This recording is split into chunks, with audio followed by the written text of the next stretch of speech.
Hey, what's going on, guys? Welcome back. It's Claytano. Thank you so much for tuning in as always. And today we're back with another Dungeon Hunter Champions video sponsored by Gameloft. And today I want to talk to you guys about the top 5 free-to-play arena defense units. And now, not only are these units the top 5 free-to-play units, but actually most of them are still preferred over any other natural 5-star unit in the game, let alone any other unit at all. So it's definitely something that you guys want to pay attention for. If you guys haven't downloaded Dungeon Hunter Champions before, though, definitely make sure you guys do so. I'm going to put a link in the description so that way you guys can go download it from the link.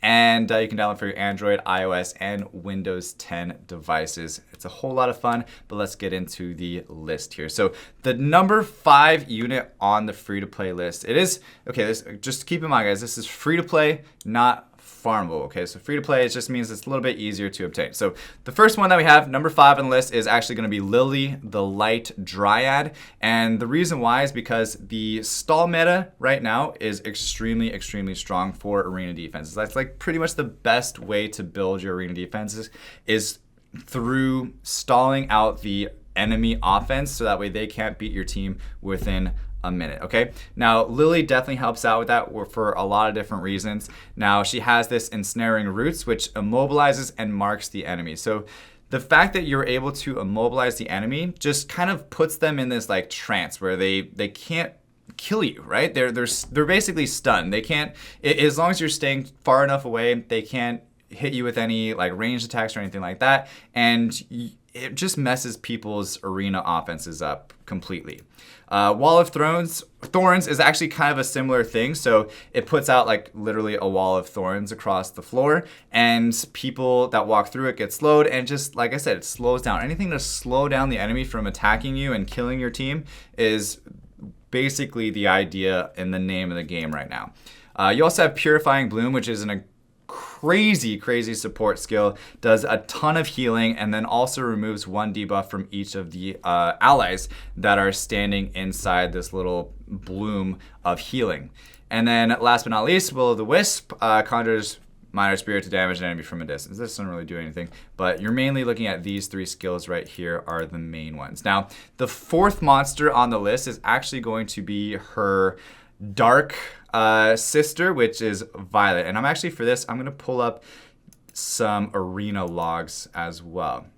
Okay, I'm going to go into my arena defense and show you guys. Now, lately I've been rushing during the final hour of arena. Typically I've been finishing around rank 50, and this is just basically my opinion on things that I've been seeing in the tippy top of the ranks for Dungeon Hunter Champions as well, just so you guys keep that in mind, all right? But for the first team that I want to take a look at, does have Violet in it, and she is actually farmable through the dark dungeons when that comes around. But it has basically all of the same abilities, right? Ensnaring Roots, it also has Purifying Bloom, does the same thing, Will of the Wisp. The only difference is that her skill 2, Stinging Brambles, instead does Mortal Wounds. Now, Mortal Wounds isn't... I think it's a little bit underrated for arena defense because there are a lot of people that use healing or some type of form of healing during their arena offense so that way they don't die. Mortal Wounds definitely helps your tankier units do more damage, or it seems to do more damage because the enemy isn't healing up as much. So it's basically the same thing as Lily. Violet most of the time is a little bit more preferred because of the Mortal Wounds instead of the slow that Lily gives, okay? Just keep that in mind. That's number 4 on the list. Number 3 on the list is actually going to be this girl right here, which is a farmable unit through the ritual summons. And her name is, apparently I was corrected on my previous video, I called her Sai Wenji, but she is apparently named Sai Wenji. So apologize for the mispronunciation, but Sai Wenji, number 3 on the list here.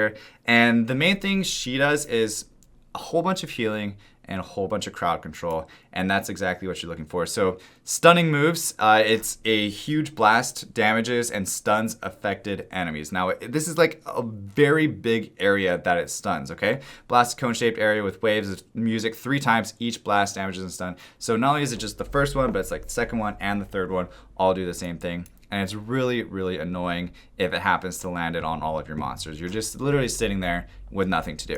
Now, inspiring lyrics, this dance to the beat. While dancing, each beat heals nearby allies. Every 4 beats heals by a greater amount. Healing is based on caster's max HP. So the more HP you have on her, the more healing that you're gonna do. Similar to like Xenia, for example, which means you wanna build her with a lot of HP, and that's about it, okay? You wanna have a lot of HP and probably a lot of accuracy as well if you can. Now her first skill, Catchy Tune, fires a sonic projectile that generates a wave of sound when it reaches maximum range or hits an enemy. Damages, reveals, and inflicts Starstruck on infected enemies. Bonus damage based on accuracy. Starstruck reduces damage dealt by an infected enemy. Stacks multiple times. So you're also reducing the damage that a specific monster is doing to you. So oftentimes people bring really damage dealing monsters for arena offense because they have to work within that 1 minute time frame, and because she has Starstruck, they do less damage, which means not only are you healing people a lot, you're stunning people, but you're also making it so that way their damage dealers are a little bit more not doing as much damage as they normally would, obviously. And then her base skill, or her basic attack, fires a musical chord from her harp, damaging target enemies from a distance. Passive, heals nearby allies for a small amount each time she uses another skill. Now, the thing to remember with this skill in particular is that it works very similar to how the Snake Lady skills work, and it's not based on your attack speed that you're going to be healing more. It's based on the amount of times you use your skills. So the lower cooldown you have on your skills, the more you're going to be healing as well. So you make sure you probably want to build it on like Adept, Vital, HP is actually how I have mine built as well. So I went 5, 4, 3, 2. This is number 2 now. This is the Fire Dragon Guard, okay? Now this guy is a 3-star Fire Dragon Guard Monument, and he is extremely crazy nowadays, especially after you just got buffed. So Megaton Stomp, stomps the ground, damages and stun enemies nearby. Stun duration increases for each debuff on the affected enemy. So the more debuffs, the stun duration just increases. Again, stunning people in arena, on arena defense, makes it a lot harder for them to kill you within that 1 minute time frame.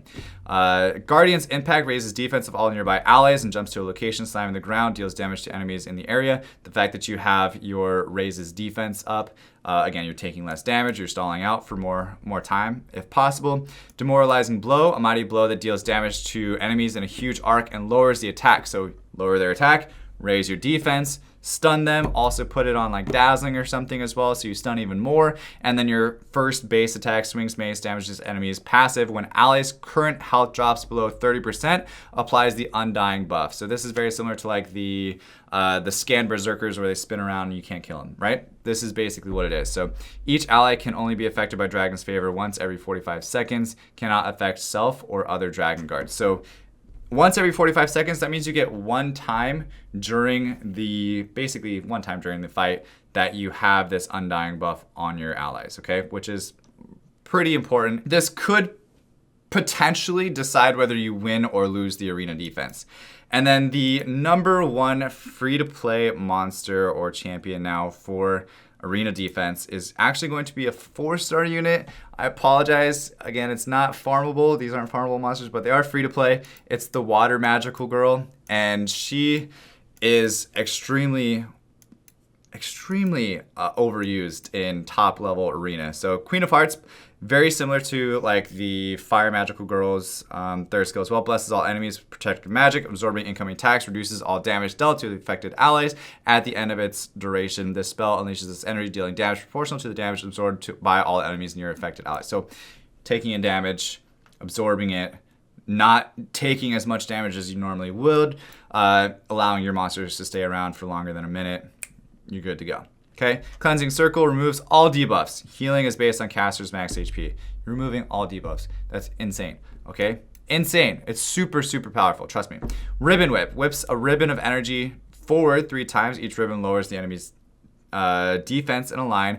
If an enemy is struck by all 3 ribbons, the last one blocks buffs. Okay, can move while channeling. Each ribbon will travel in the same direction. And lastly, we have Wish, which damages target enemy from a distance, becomes empowered every 5 seconds, causing the next attack to deal more damage to enemies in a line. And the passive for this one, if an ally takes lethal damage, prevents death and sets their HP to a portion of their max HP. This effect can occur once every 60 seconds. So if you have Water Magical Girl, along with the Fire Dragon Guard, along with Sai Wenji or like Violet or some other type of really strong healer, it is an extremely hard defense to beat. But alright guys, that's gonna be it for today's video. Thank you so much for watching. If you guys like this video and it helps you out, definitely go ahead and leave a like. Also subscribe and stay tuned for my next Dungeon Hunter videos coming out very soon. And aside from that guys, thank you so much for watching. As always, stay soupy, don't be potatoes, and I'll see you guys next time. Alright, peace. So please, if you're out there, will you hear my prayer?